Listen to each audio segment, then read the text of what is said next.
Well, welcome everybody. My name is Neil Monroe. I'm the director of the Oxford Brookes Poetry Centre, which we are hosting today's event. I'm going to hand over to Jason to kick us off. You're very welcome. I hope you enjoy all these fantastic readings and celebrating this wonderful new book. So, Jason, over to you. Thanks.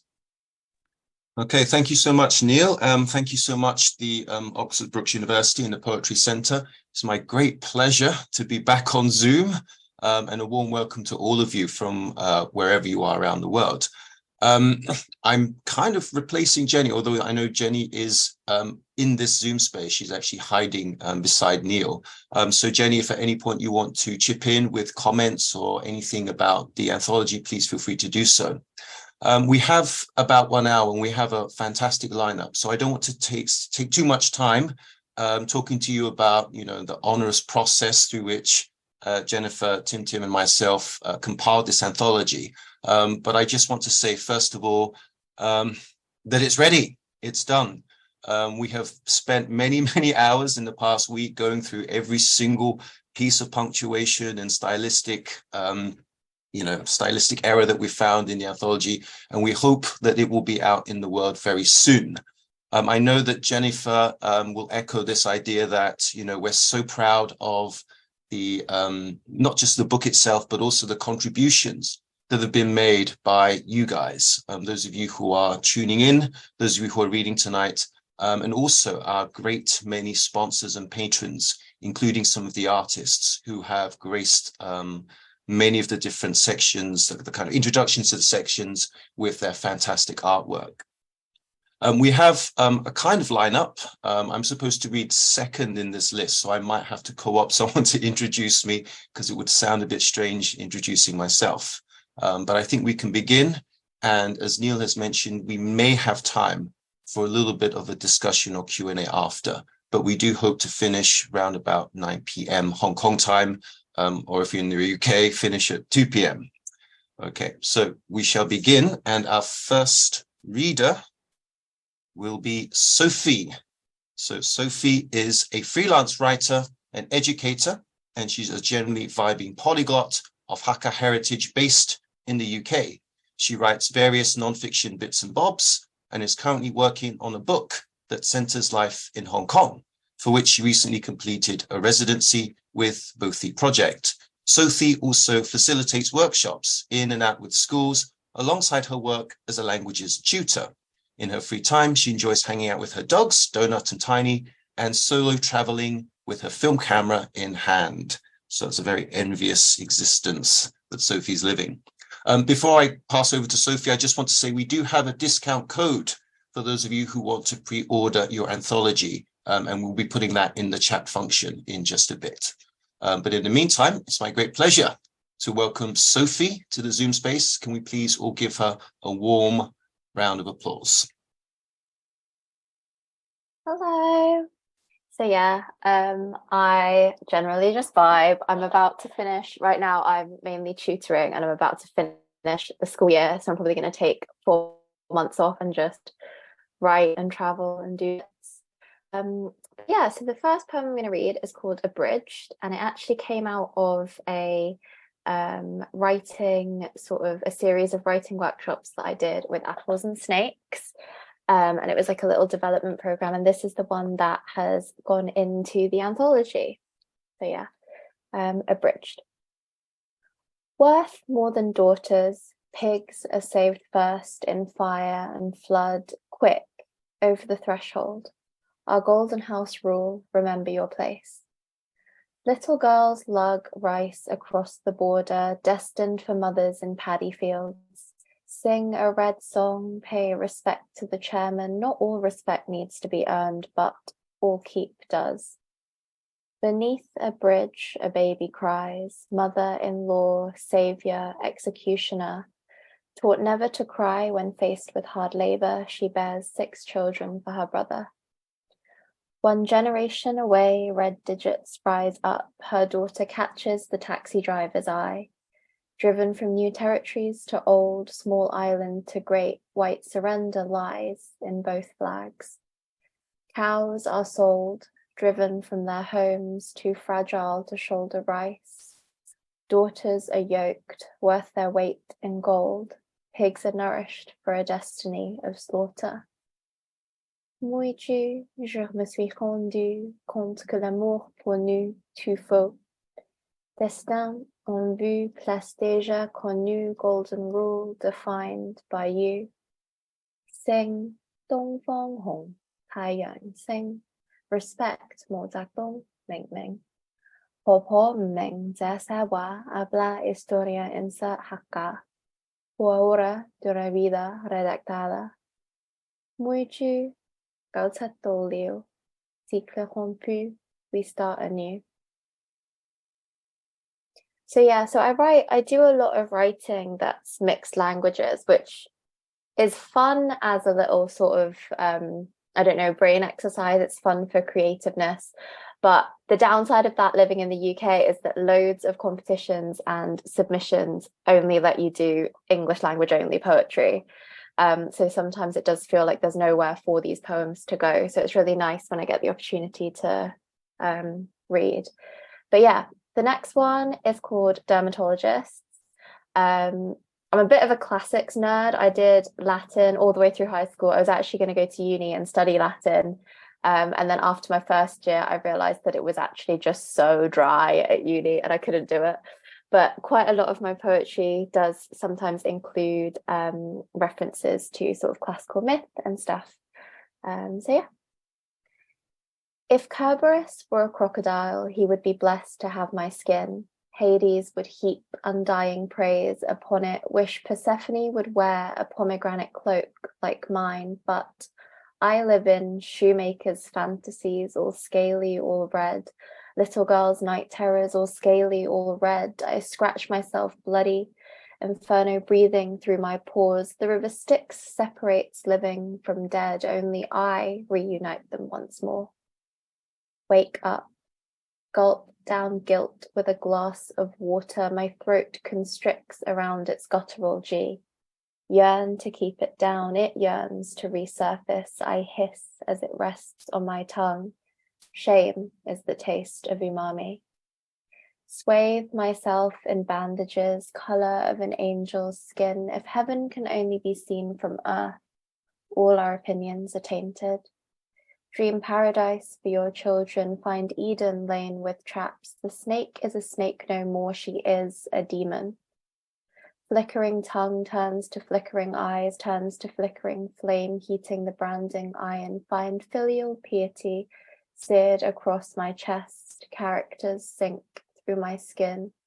What are hearts if not scorched by pain of expectation? Who am I if not my mother's child? Bello, sur ma peau, encuentro mito, no quiero leer. Alice et serveur, une fois un mystère, maintenant la misère. I cannot escape.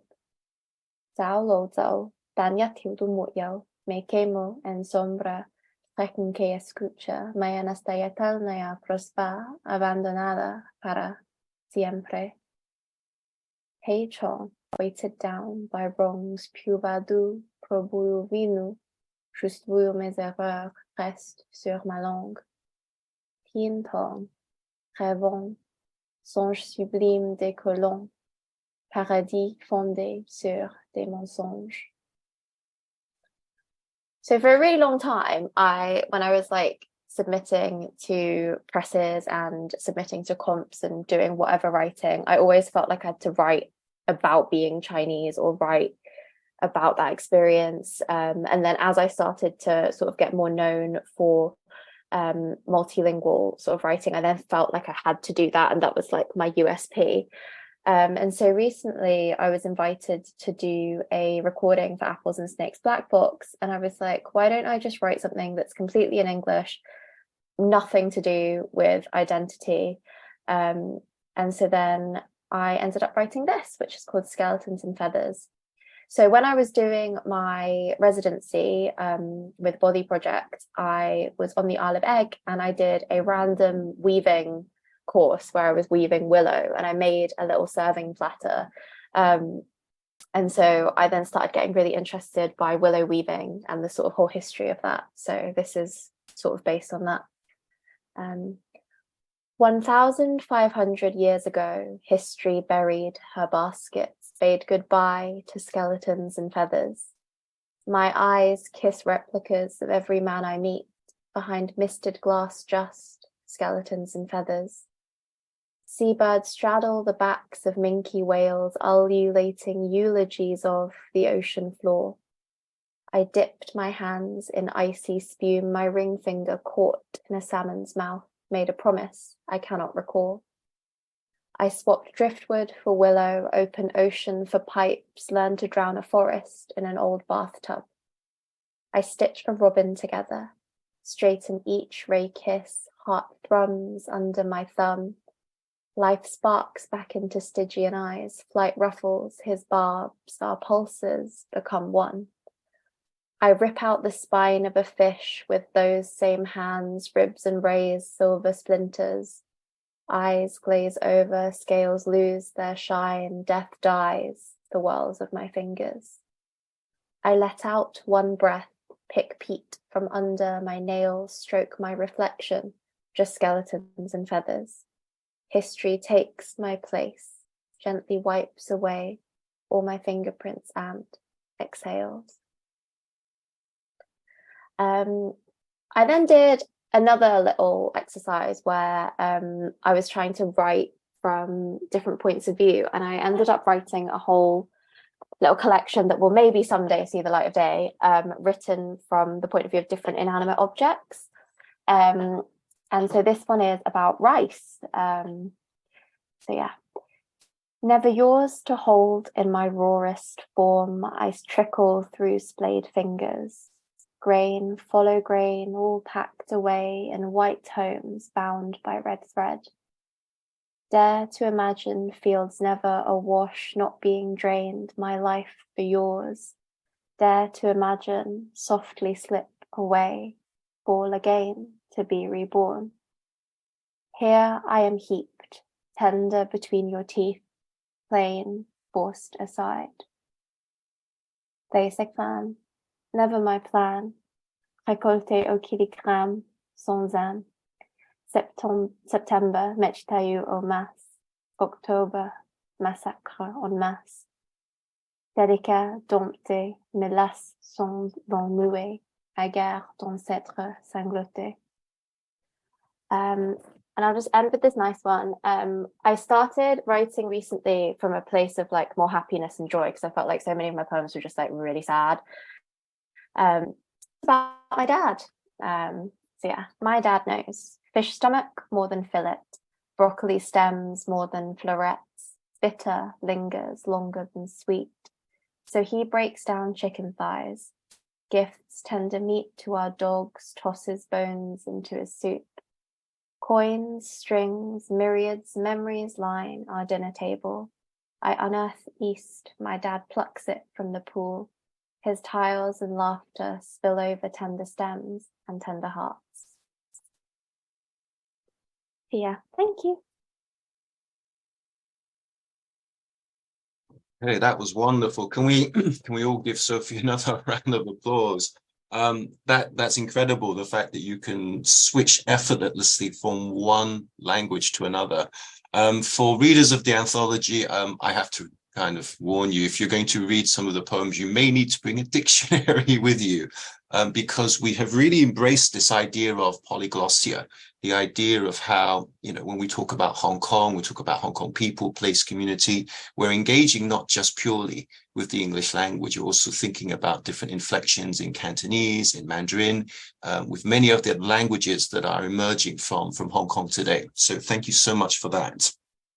I hope you don't mind. I'm going to beg my colleague Jenny, if you're available to do this, or perhaps even Neil, to introduce me, because I don't think it sounds right that I talk about myself in the third person.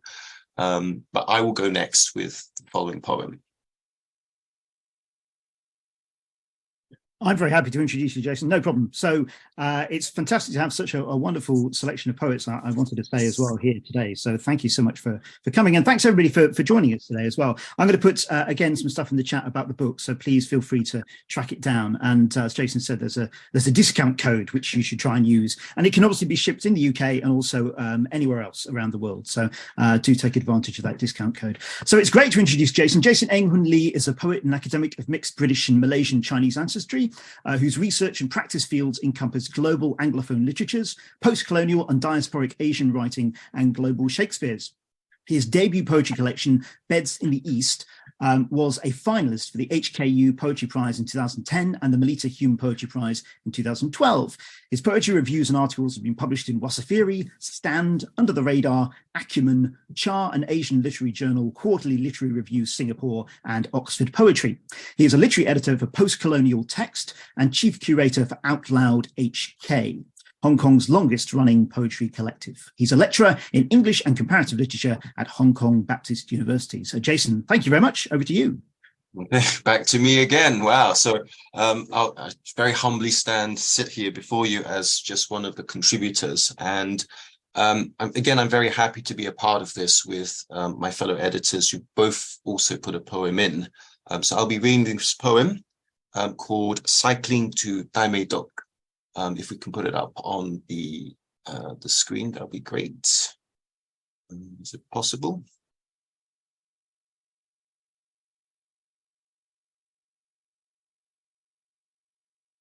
Possible to share the poem? There we go. Okay, so for some of you guys know that Daimedok is often seen as the kind of endpoint for many of the cycling trails. So you can start in a place called Taiwai, which is the beginning of the new territories for a lot of people, and then you can end at this wonderful place where you've got people kind of flying kites, and you've got this idea that you've kind of reached the end of a journey. So I wanted to take this as an inspiration for my own poetic journey, talking about issues like fatherhood and dealing with some of the recent troubles in Hong Kong. So I'll just read this, and hopefully you get the idea of how I'm using this notion of melancholy and wistfulness in the kind of poetry. So cycling to Daimedok. Here at last, you arrive at the world's end, where the bay parts to admit the water. And with twilight still ahead, you lift your foot off the pedals to revel in the sun's last triumphal arch. What is life but a rolling world of motion? Behind you, Guan Yin stands, goddess of mercy, a distant shadow. Ahead, no more hazardous roads, just that single proverbial light after a journey. Look, how the path juts straight into that place where sea meets sky, the azure depths rising to gold, a heavenly mirage. On either side, the wheat sheaves dip effortlessly to embrace the rocks, the shoreline, calling you to them. And so, with each temporary solace, you feel your tumultuous desires fade, seeing the pleasure barges and pedal boats lapping idly, the fisherfolk rising jovially from their task.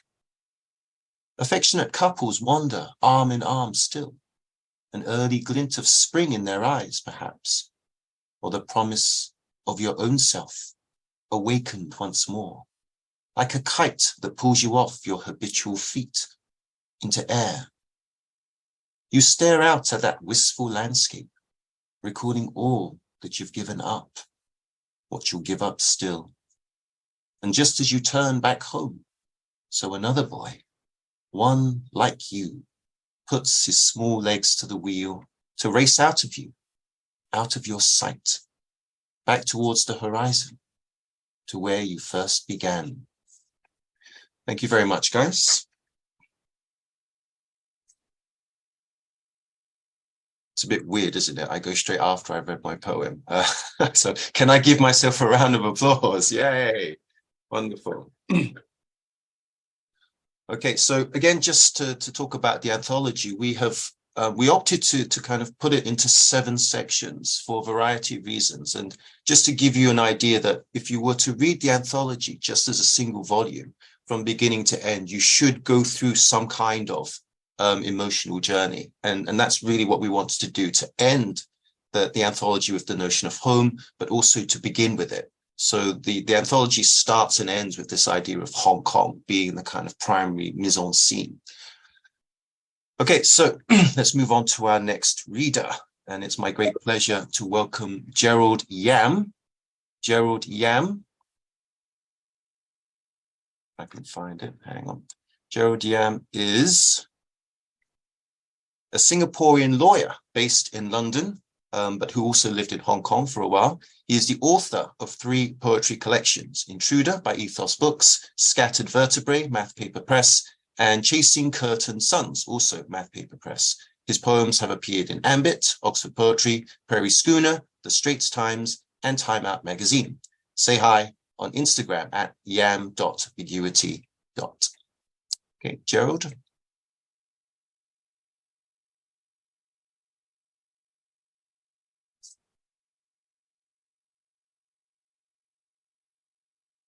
Is Jerrold here?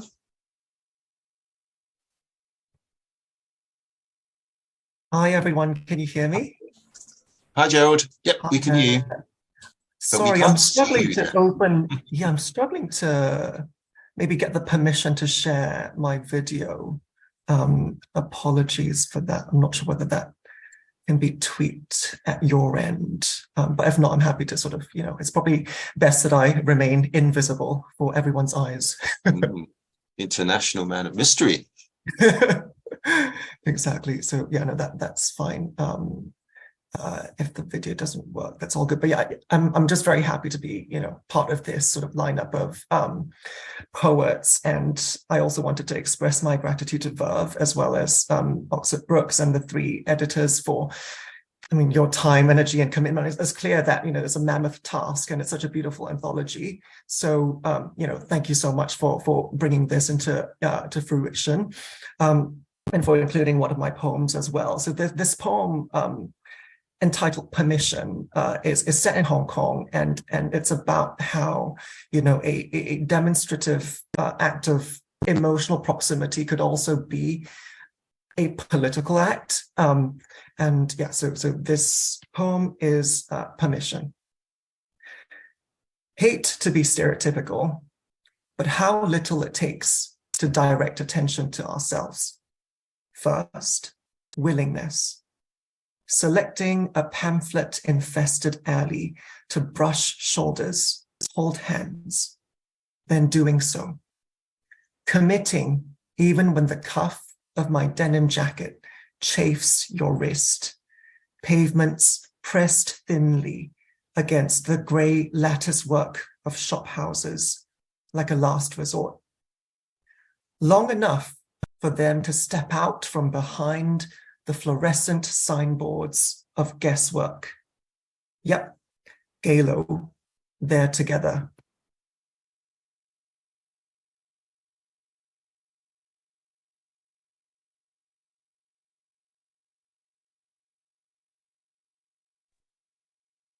Sorry, I think I just clicked on that prompt.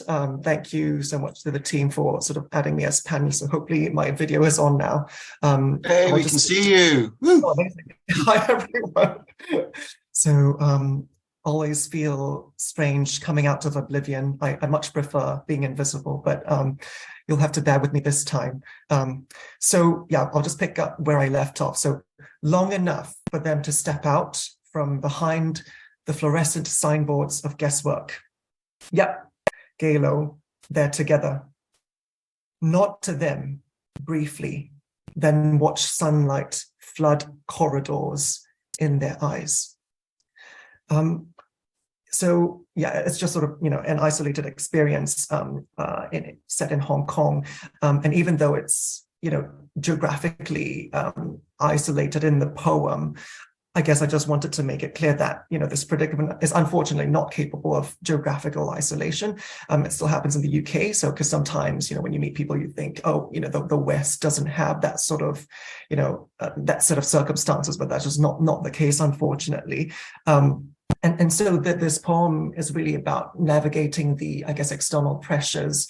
And then the next poem that I will read,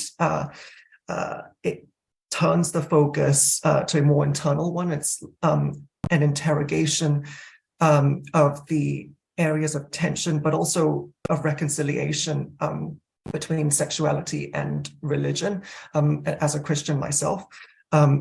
So this poem is entitled Audition, and it's from my second poetry collection, Scattered Vertebrae, that's published by Verve Poetry Press in Singapore. Audition. When I see friends sprinting to the altar, their legs broken and fallen on the carpet before the cross, I thank you for the work done to their lives. Some shake uncontrollably, others wail, a long, languorous note as if the soul is prying open the flaccid shell of their bodies and given utterance. When they lay hands over me, faces wet with divine recognition, I try to feel you churning, gasping, in the center of my chest, like the zygote feeding and growing on its mother's blood.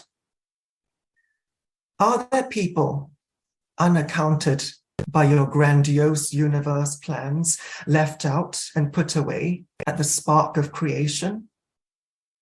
I see my friends, so sure of salvation they can die contented at 21.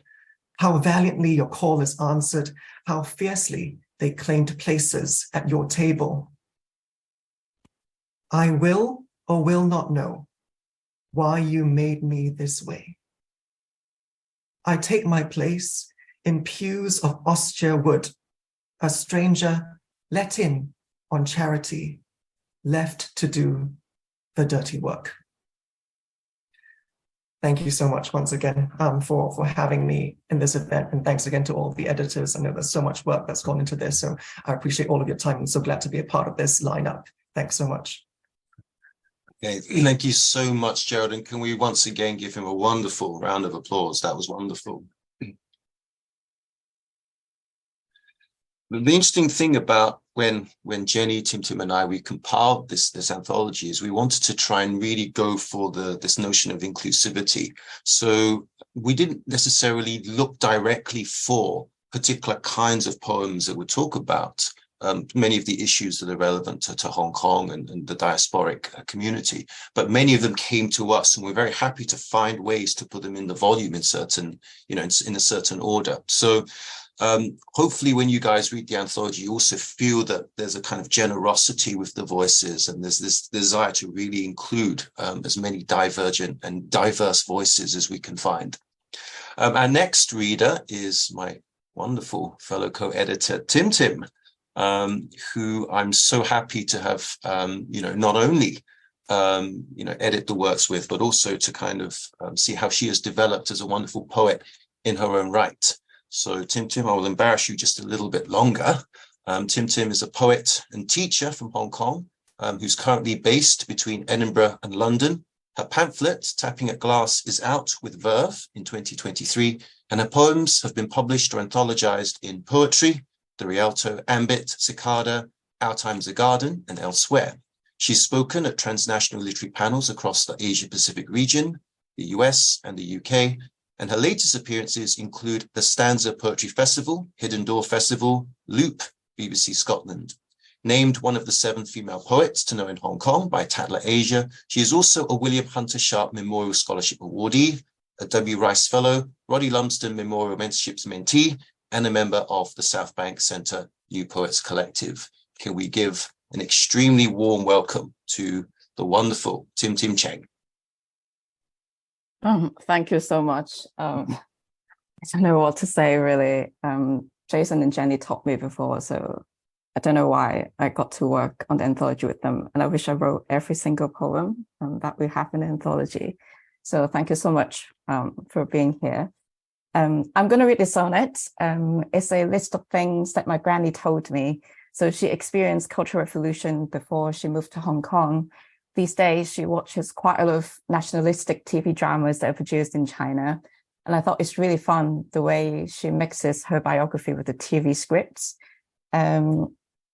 This is not my voice, by the way. This is my granny's voice. Okay, I need to make a disclaimer. This poem is called Self-Portrait of My Granny in the Voice of Anti-Japanese Drama's Protagonists. I, full of passion and education, was trained in martial arts. I could jump high up to the 6th floor. I loved my nation despite having 5 passports. You asked why I couldn't handle my grandchild's homework and never moved to another country. The point is, the Japanese are the worst. It's true, the show, our soldiers fought bravely. With bare hands, we could have our enemy. Yes, I was sent to farms during uni. Yes, Dad gave up his land to doge assaults. But Mao Zedong's deeds did outweigh his faults. I miss you. I'm glad you're back to see me. Do you want some of these salmon sushi? That's the poem. Thanks for listening. Okay, wonderful. And once more, can we give Tim and Anna Granny a wonderful round of applause? Okay, great. Tim did so much of the work with the anthology, liaising with many of the artists. So I do hope that you guys will enjoy not just the poetry by itself, but also you get to kind of see some of the wonderful artwork that's coming from many of these wonderful artists, some of whom are in Hong Kong, some of whom are kind of spread out around the world. Our next reader is the one and only Mary Jean Chan, who probably needs no introduction, but I will introduce her nonetheless. So Mary Jean Chan is the author of 2 poetry collections, The Wonderful Flesh, published in 2019, I think, or was it 2020, and Bright Fear, which will be coming out very, very soon. Mary Jean, maybe you can talk about that. They co-edited the anthology 100 Queer Poems with Andrew Macmillan, and Chan is a judge for the 2023 Booker Prize and currently serves as senior lecturer in creative writing at Oxford Brookes University. Can we please give her a wonderful welcome? Thank you, Jason. Just wanted to say a quick word of thanks to all the editors for putting this brilliant anthology together. I'm actually really moved, and it's great to hear everyone's poems, especially all the multilingual work. I've been really homesick recently in a way that I haven't experienced in the past decade. So must be something in particular about this period maybe in my life. But so hearing the Cantonese has been really lovely. And thank you for all your brilliant poems. Really blown away. So today I'll read 4 poems. For personal reasons, I'm not going to read the poem in the anthology just because that's slightly sad for me. Although that poem is one that obviously I care a lot about. But I'll read 4 poems. And the first 2 are taken from the Sensual Poetic Sequence from my forthcoming collection, Bright Fear, which is due out in August. I found myself sort of bereft of language during the pandemic. About 10 months in 2020 when I couldn't write. I just had no words. And then gradually started thinking about, what is poetry even for? Why poetry during a time of crisis in many ways? And then I started writing a sequence of poems that basically reflects on how poetry has changed my own life as a teenager and then as a young adult. And so I ended up with 16 poems in this Ars Poetica sequence, and I'll read you 2 today. Ars Poetica 1. At 18, you were as far away from poetry as you now are from the sea. A man once asked you where you found grace. You told him in a poem. For years, you thought touch was the tap running, your fingers braiding the soft water, or the shower spilling incandescently over a shamed torso. At an airport in Texas, a barista playfully asked if you were a professional tennis player, praising your shoulders. You were in transit to attend a slam poetry contest, yet you felt seen somehow. So you cleaved to that small identity all afternoon, comforted you had a place in that brutal country. Later that summer, you returned home as yourself, so much lighter now, then left once more, clutching a slim book close on the long flight to London. Each word a warm hand to keep you from the edge of things, each line a hum to bring back the hallelujah. Ars Poetica 2. As a child, I often considered the impact that falling in love with English had on my mother's happiness. She once said, "Don't think you can talk back to me in a colonial language. It isn't superior." I can't describe her voice. When she speaks in Shanghainese, it is sweet like water. Her language came to me as in a familiar dream, a lotus flower sinking into myself and blooming. During my first month in England, I learned the art and science of speaking to reassure. How else can I survive? It's so easy to be ashamed. I am asked why my poems are so clear. I'll confess, it's what happens when you want to be understood.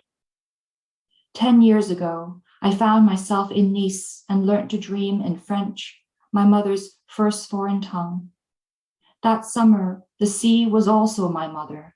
The Bay of Angels held me in its polyphony, and I chose all my loves, Cantonese, English, Mandarin, French, spoke with a satisfaction I had not felt in years, saw my relationship to the world through sounds again, till I was reconciled, the way rainbows exist in rain.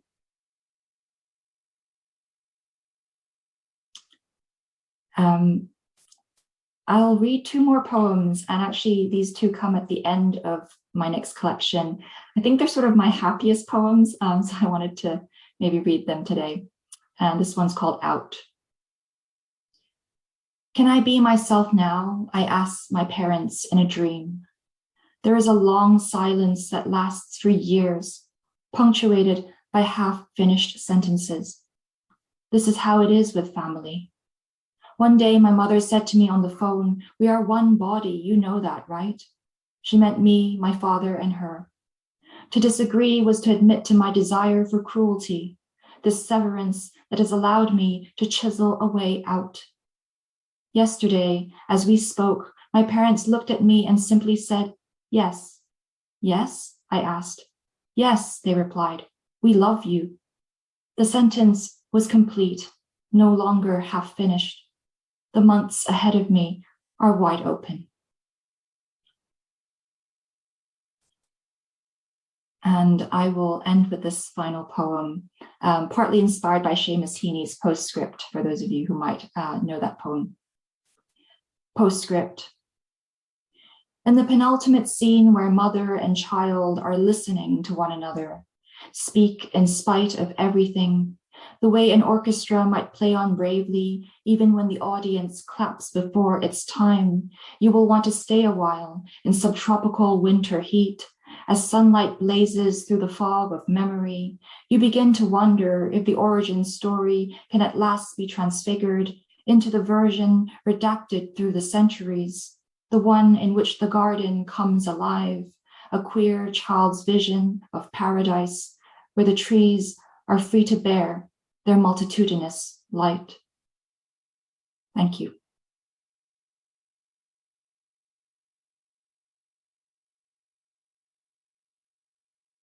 Wow, some fantastic words there, and it's good to see that you're engaging with the Heaney in that poem as well, Mary Jean. So again, when the book comes out, please buy it. Bright Fear by Mary Jean Chan, coming out this year. Which month is it coming out, Mary Jean? August. In August. Okay, so you've got another book to add to your list. Okay, so I think we're coming up to our final reader, but I just want to check with you, Neil, and also with you, Jenny, if you want to kind of speak into the void. Do we have time for a Q&A or some kind of discussion with anyone? I think Tim might have something to say about that, but I think we're probably going to conclude as close to 2 as we can. But Tim, if you have any other suggestions, please. I think Louise is also reading. Yeah, Louise is reading. Yeah. So I know Louise is reading. I have not forgotten you, Louise. I just wanted to make sure that that we whether we have time or not, because I wanted to I was rushing a little bit just so that we could get to this stage where we might finish close to 2. But I think we should definitely give Louise the time that she's allotted. She's a fantastic poet. So maybe we'll do that, and then we'll have to wrap up very shortly afterwards then. I think that's what we'll have to do. But we'll say something at the end very quickly about some of the other wonderful launches that we have coming up. Maybe Tim and Jenny, I'll let you guys talk about that. But without further ado, we have our wonderful poet, Louise Leung. Louise is wonderful. She's an internationally published poet whose works usually cover post-colonialism, cultural politics, family history. They won the second prize in the HKBU Century Club Citywide English Poetry Competition, and the works have been published in CHAR, Asia Art Archives Ideas Journal, Canto Cutie, Rice Paper Magazine, and Voice and Verse. And they wish to give voice to Hong Kong's localism through Kongish literature. If you guys are homesick, you are going to be even more homesick by the end of Louise's poems. Louise, over to you. Okay, thank you. I want to thank everybody for making this possible. So thank you, everybody. I got 2 poems tonight, and they are like spiritual prequel or sequel to one another. You'll see what I mean. So the first one is Blue Sky. I will call this one the spiritual sequel. And it has a short story behind it. So basically, I went to visit my mom, and she's like, "Oh yeah, look, this company's logo. It looks so weird." I'm like, "Mom, what logo?" You're like, "This photo, this is called logo, right?" I'm like, "Mom, that's a logo." And then we went on joking her pronunciation, and then I gave her a pop quiz like, "Mom, what is 藍色 blue in English?" And she said, "Blue." So that explains the name. So here it is. Blue Sky. Mama invents new vocabs. Standard English meets 老一輩 when inflexible tongues pronounce 雞腸 in 錯嘅讀音。論骨 to remove flesh, leaving fundamental structures with hints of Chinese saliva. Logo is local, a symbol to claim alphabets colonizes places. There is no R in 廣東話 except for 凹痕. Scratch head when you don't get, scratch JJ when you honey. Scratch away Rless accent to get 5-star in DSE oral. With only 25 alphabets to make names, R found its place in Hong Kong. Mother's Blue Sky is Blue Sky. 今晚食乜餸? Housewife shop in wet market 借啲意 to brag. 小朋友 spills English vocabulary to impress. 豬肉佬 and 菜檔姨 but housewife secretly don't know 啲字點解 too. 天黑 go home 開飯 to only find 字母湯. A soup brewed blood red. A distance between mother and child under the same sky. Well, 媽咪食鹽多我食米. I eat alphabets more than mother. Yeah, now I'm hungry. So the next poem is called Education Gap. I actually wrote this long time before Blue Sky, and time where I was feeling very confused because there's 3 sides to this story. The first side is that my mom only studied up to 2nd grade. It was back in the 60s, and then her family was like, "You're better off taking care of your younger siblings. Girls don't need to study much." And my mom always told me that if she had gotten the chance to study, she wanted to be a doctor. And she only got to, absorb more knowledge when I go to kindergarten because she had to do revisions with me, and it was very sad. And then there were also relatives, my granny's Chaozhou noodle store. They were all from the mainland China, and although they didn't go to school, they were so happy. And I remember seeing them work in the kitchen. They were always smiling. And then there's me with a university degree, and I don't know what I'm doing in this family because I don't feel like I fit in. I'm writing English and then writing poetry, and I guess this poem is sort of me trying to figure out where my place is with all these languages. So here it is. Education Gap. Blue bob hands between scalps and ears, intimate skin-to-skin relation. Like my mother holding my hand, stroke by stroke, learning how to write 1, 2, 3, 4, 6, 7, 8. My relatives are ready to serve 凍檸 tea, 蛋河, 酒青. 鬼話 on the bill utters a language exclusive to adults. Her tight grip closes the gaps my hand aches and pains in the regrets of her unprivileged youth. Living in the same house, eating the same rice, we're not so different after all. Mother glares in anger, disciplining me. If you don't know how to write, you are loser. sometimes in a dialect or non-local accent. I remember seeing the heartwarming smiles, always lacking a tooth. Thank you, everyone. Wow. And you know, when you hear Louise perform live in public, all those cadences and sounds, they come out. It's just wonderful. And Louise, again, you know, is kind of representative of this new generation of Hong Kong poets who's coming out and is really using lots of interesting stylistics and using this notion of Kongish to kind of represent a more localized impression of Hong Kong. So wonderful, really, just to see the breadth of different voices coming out from all of our speakers today. I don't want to hog all of the limelight. I do want to ask if Tim, Jenny, you have anything to say now that we've reached the end of our first official launch of Where Else. Tim, perhaps if you want to say something about future launches that we might be doing, which may involve some of you guys who were not reading today, but might read later. Tim? I really don't have anything to say aside from we do have a discount code. Okay. If you're contributors, you don't have to get that, but we do have a discount code in our chat room. And yeah, pre-ordered book is really great, I think. Okay, just Tim, you just seem punch happy, so that's great.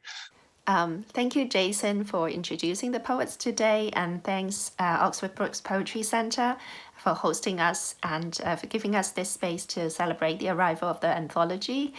And it's been really wonderful journey editing this anthology with Tim and Jason, because it's just brings back so many memories, as well as to help us rediscover Hong Kong as a place that is full of familiar and also new and exciting things. It's been also amazing just to see the range of talents and the sort of diversity of voices and the different sort of imaginative and experimental ways to articulate Hong Kong, like a city that we all care about. So I would highly recommend you to buy a copy and read through it and discover or find out your favorite poems from this anthology, works that resonate with you, and to find out more about the city. And also, thank you very much to Verve Poetry Press, for Stuart, for believing in our project in the first place. So it's been just such a, a very personal and very special project for us. So I'm very glad. Perhaps I can end this by just saying that, without the hard work of not just us, but also the contributors, Stuart at Verve, and all the people that really helped us with donations and kind of emotional support, we really would not have been able to do this. And as we've said in our introductions, we do hope that this isn't going to be the end of publishing Hong Kong poetry with people from these diverse locations. We do hope now that we've set up a community, we can keep this going. So what we plan to do in the future is we plan to have more launches. So we'll have a physical launch in Hong Kong. That's going to be big. So we'll have lots of readers for that. We might try and do launches that are kind of live and kind of they're going to be done in specific locations. So we might try and do one in Scotland. We might try and do one in Canada, maybe New Zealand. We'll try and do something in the US on the West Coast. So if you're tuning in and you would like to be a part of that launch, do please get in contact with us, because we obviously want to try and sell as many of these anthologies as possible and to really spread the good word, to show the world that there is such a vibrant diversity of voices connected to Hong Kong right now. So if you have any ideas, we'd love to hear from you. And if you'd like to read at the future launch, then again, reach out to us, because we do try to make sure that everybody who's in that volume gets the chance to read their work.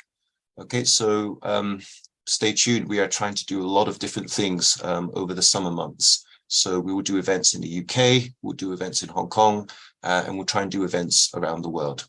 Okay, so thank you so much, guys. And over to you, Neil, for the final word. Oh, thanks very much, Jason. No, it's been fantastic to hear those wonderful readings. Thank you so much to all the poets. Thanks to everybody for coming along. As I said in the chat, this has been recorded, so there will be a recording of it released within the next week on the Oxford Brookes Poetry Centre YouTube channel, and you probably will get an email from me in the next day or so, just reminding you of that. But thanks so much, particularly to Jason, for stepping in at short notice to do all those introductions. Much appreciated. You did a brilliant job. And thanks very much, everybody. Have a good afternoon or evening, depending on where you are. Take care. Thanks. Okay, take care, guys.